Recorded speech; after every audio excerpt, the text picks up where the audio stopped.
बिस्मिल्लाहिर्रहमानिर्रहीम। उलमाए तफसीर और मौरखीन बयान करते हैं कि अय्यूब अलैहिस्सलाम एक साहिब सरवत इंसान थे।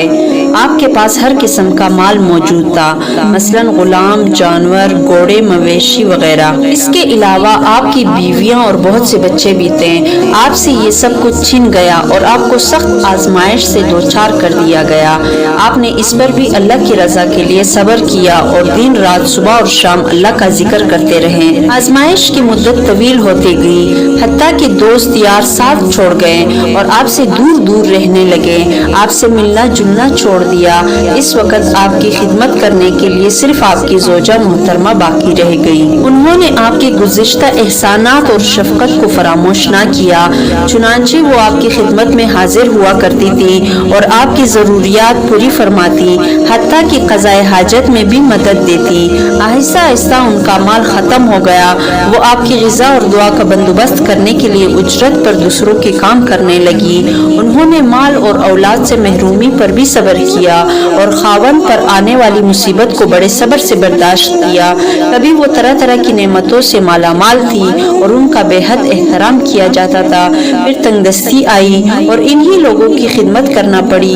इसके बावजूद वो साबित कदम रही। नबी करीम सल्लल्लाहु अलैहि वसल्लम का इरशाद है, सबसे सख्त आजमाइश अंबिया कराम सल्लल्लाहु अलैहि वसल्लम पर आती हैं, फिर ज्यादा नेक लोगों पर, फिर जो उनसे कम दर्जे के हों। मजीद इरशाद नबवी है, इंसान पर उसके दीन के मुताबिक आजमाइश आती है। अगर वो दीन में मजबूत हो तो उसकी आजमाइश में इजाफा हो जाता है। हजरत अय्यूब अलैहिस्सलाम की आजमाइश जिस कदर शदीद होती गई, आपके सब्र और शुक्र और इस्तिकामत में इस कदर इजाफा होता गया, हत्ता कि आपका सब्र भी ज़रबुल मिसल बन गया और आपके मसाइब भी। हजरत मुजाहिद रहमतुल्लाह अलैह का कौल है कि सबसे पहले अय्यूब अलैहिस्सलाम चचक के मरज में मुब्तला हुए थे।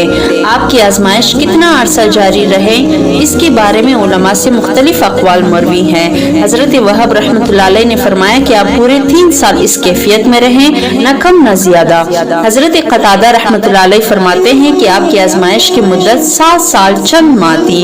हजरत हमीद रहमतुल्लाह अलैह फरमाते हैं कि आप 18 साल बीमार रहे। हजरत सुद्दी रहमतुल्लाह अलैह कहते हैं कि आपकी जिस्म से गोश्त जड़ गया था, सिर्फ हड्डियां और पट्टे बाकी रह गए थे। आपकी जोजा मोहतरमा राख लाग कर आपके नीचे डालती थी।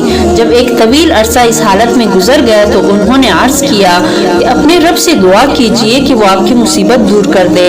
आपने फरमाया, मैंने 70 साल सेहत की हालत में गुजारे हैं, तो क्या मुझे अल्लाह के लिए 70 साल सब्र नहीं करना चाहिए?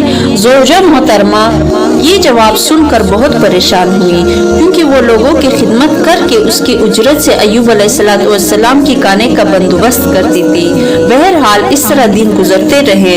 उनकी खिदमत गुजार और वफाशुआर बीवी के लिए भी हालात घुटन से घुटनतर होते जा रहे थे। खुद हजरत अय्यूब अलैहिस्सलाम अपने खवेश और अकारिब भी उनकी सख्त आजमाइश और बीमारी वगैरह को देखकर उनसे सख्त बेगांगी बरतने लगे, जो हजरत अय्यूब अलैहिस्सलाम पर बड़ी शाख गुजरने लगी। फिर आखिर बारगाह इलाही में खूब गिड़गिड़ाए और सेहत व शिफा की दुआ की। अल्लाह ताला ने दुआ कबूल फरमाई और उस चश्मा साफी से गुस्ल करने का हुक्म दिया जो उनके एड़ी मारने से जारी हुआ। हजरत अब्दुल्लाह बिन अब्बास रज़ियल्लाहु तआला अन्हु बयान फरमाते हैं कि अल्लाह ताला ने अय्यूब अलैहिस्सलाम को जन्नत का लिबास पहना दिया। आप सेहतमंद होकर जन्नती लिबास पहनकर एक तरफ बैठ गए। आपकी जोजा मोहतरमा आई तो पहचान न सकी। बोली, अल्लाह के बंदे, यहाँ जो बीमार था वो कहाँ गया? कहीं उसे बेड़िए तो उठा कर नहीं ले गए? उन्होंने इसी तरह की कई बातें की। आपने फरमाया, तेरा भला हो, मैं ही अय्यूब हूँ। उन्होंने कहा, मुझसे मजाक क्यों करता है? आपने फरमाया, तेरा भला हो, मैं ही अय्यूब हूँ, अल्लाह ने मुझे मेरा सही जिस्म दोबारा दे दिया है। हजरत इब्न अब्बास रज़ियल्लाहु तआला अन्हु बयान करते हैं कि अल्लाह ताला ने आपको वही माल और वही बच्चे दोबारा दे दिए जो ले लिए गए थे और उसी कदर मजीद भी अनायत फरमाए। वहब बिन मुनब्बर रहमतुल्लाह अलैह फरमाते हैं कि अल्लाह ताला ने आपकी तरफ वही नाजिल फरमाई, मैंने तुझे तेरे अहल व माल दोबारा दे दिए हैं और साथ उतने ही और दे दिए हैं। अब इस पानी से गुस्ल कर ले, तुझे शिफा हो जाएगी और अपने साथियों की तरफ से कुर्बानी पेश कर और उनके लिए मगफिरत की दुआ कर, क्योंकि انہوں نے تیرے معاملے میں میرے نافرمانی کی ہے، لیکن صحیح بات یہ ہے کہ اللہ تعالیٰ نے ان کے بدلے میں اور اہل و عیال عطا کیے اور اس سے ایک گناہ زیادہ بھی دیے، جس طرح مجاہد سے منقول ہے۔ ارشاد باری تعالیٰ کہ زمین پر اپنا پاؤں مارو۔ ایوب علیہ السلام نے حکم کی تعمیل کی، اللہ تعالیٰ نے وہاں سے ٹھنڈے پانی کا چشمہ جاری فرما دیا اور حکم دیا کہ اس کا پانی پیئیں اور اسی پانی سے غسل کریں۔ چنانچہ اللہ تعالیٰ نے آپ کی تکلیف اور جسم کی تمام ظاہری اور باطنی بیماریاں دور فرما دی اور ظاہری و باطنی تندرستی کے ساتھ ساتھ کامل جمال اور بہت سے مال سے بھی نوازا، حتیٰ کہ سونے کی چٹیوں کی بارش ہوئی اور دولت اس طرح نازل ہوئی جیسے مینا برستا ہے۔ اللہ تعالیٰ نے آپ کو اہل و عیال بھی عطا فرمائے، جیسے ارشاد ہے وَآتَيْنَاهُ أَهْلَهُ وَمِثْلَهُمْ مَعَهُمْ، اور اس کو اہل و عیال عطا فرمائے بلکہ ان کے ساتھ اتنے ہی اور بھی۔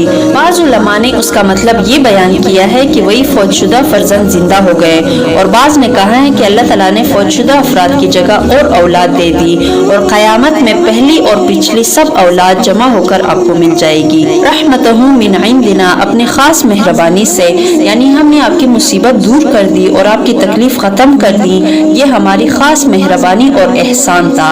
ذکرى للعابدین، تاکہ سچے بندوں کے لیے سبب نصیحت ہو، یعنی جس شخص کو جسم میں یا مال میں یا اولاد میں ابتلا و مصائب پیش آئیں وہ اللہ کے نبی حضرت ایوب علیہ السلام کی پیروی کرے، جنہیں اللہ نے اس سے بڑی آزمائش سے دوچار کیا تھا، لیکن انہوں نے صبر کیا اور اللہ سے اجر و ثواب کی امید رکھی، حتیٰ کہ اللہ تعالیٰ نے مصائب دور فرما دیے۔ اس کے بعد ایوب علیہ السلام روم کے علاقے میں 70 سال زندہ رہے اور دین ابراہیمی پر قائم رہے۔